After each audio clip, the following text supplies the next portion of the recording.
in the universe has energy. Everything.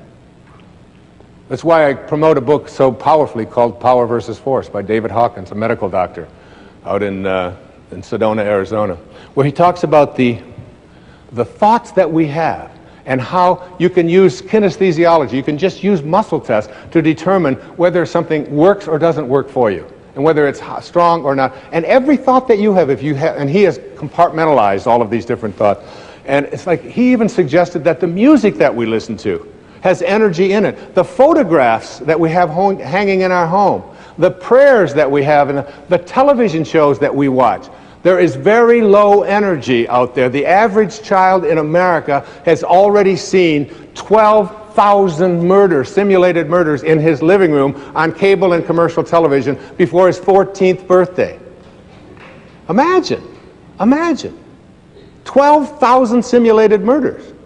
You never see that on public television. That's why I'm here doing this for public television. Because it's a place where you are not allowed to send that kind of energy out. So my son, I was over on Maui, and we were there for the summer, and all of a sudden I hear this crazy music playing throughout the whole place. And it's some kind of gangster thing and wanting to kill people and loud swearing and all of this. I said, Sands, what is this?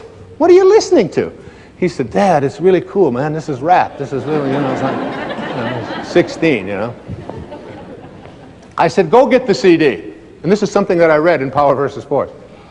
He said, what do you mean? I said, go get the CD. Now, he's a big, strong, 16-year-old strapping kid, 6 foot tall, very muscular, a lot of testosterone.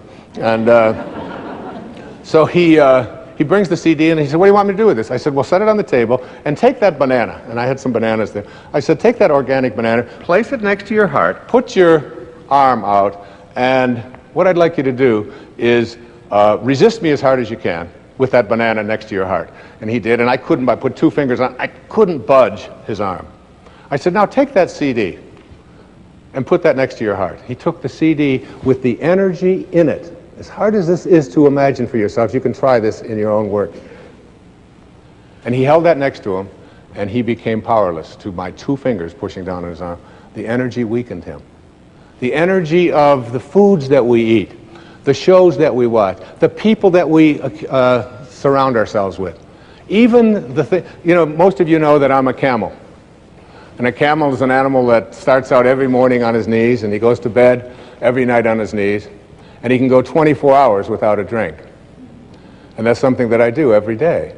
I go 24 hours without a drink. And it isn't because I labeled myself as an alcoholic or anything like that. I was told by a very powerful and important teacher that if you want to reach the levels that I would like you to be able to understand, where you can literally do a somersault into the inconceivable and see yourself as capable of attracting and healing and being able to create abundance, if you want to be able to be all that you can be, he said you've got to stop putting substances into your body that are deteriorating the body and deleterious to the health of your body. And he said alcohol just happens to be one of those things. So I don't take a particular moral position on it. I did it because I didn't want that energy into my life.